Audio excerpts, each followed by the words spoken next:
아직 실체적 진실은 뭔지는 모릅니다.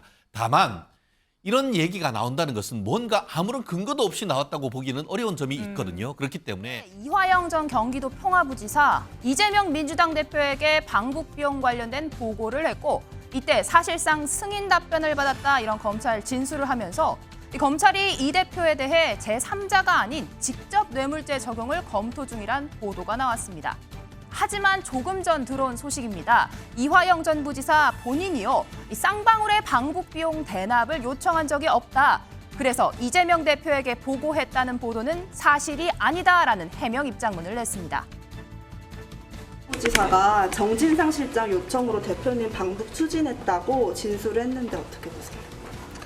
정권의 지지율이 많이 떨어진 것 같습니다. 또 신작 소설이 나오는 걸 보니까 저번 변호사비 대납 소설 망했지 않습니까?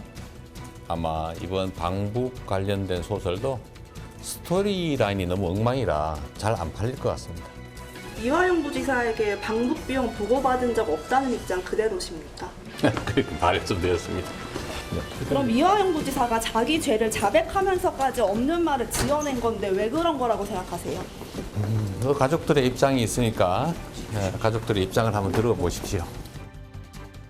이재명 대표는 본인의 정치 인생을 결정할 게 아니라 무기징역이냐 아니냐를 결정해야 되는 시점이 다가오게 된 것 같고요.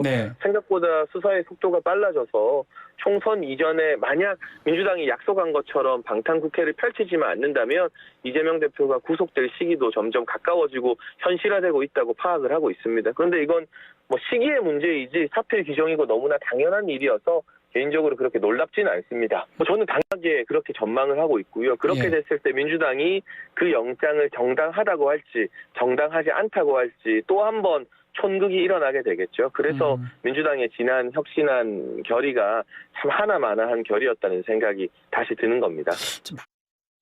최진영 변호사님, 이화영 전 부지사 최근 검찰 진술 번복해서 이재명 대표 영장 바로 치는 게 아니냐 이런 보도가 나왔었는데 조금 전 들어온 소식에 따르면 이화영 전 부지사 본인이요, 김성태 회장에게 방북 관련해서 요청한 적이 없다. 그래서 이 대표에게 보고한 것도 사실이 아니다 이런 입장문을 냈거든요. 어떻게 보십니까? 그렇습니다. 지금 객관적 사실은 누구도 아직은 모릅니다. 네. 하지만 그 엊그제 나왔던 그 언론 보도를 보면은 어떻게 참고인 진술 조서에 그렇게 나와 있다. 한마디로 그 검찰 조사에서 어떻게 보면 본인이 이제 300만 불에 대해서 보고를 했고 그 부분에 대해서 읽고 나서 참고인 진술서에 도장을 찍었다라는 취지로 나왔단 말이에요. 그런데 그 부분에서 이제 그 논란이 있으니까 오늘은 그와 또 정반대되는 언론의 입장을 발표를 했기 때문에 아직 실체적 진실은 뭔지는 모릅니다.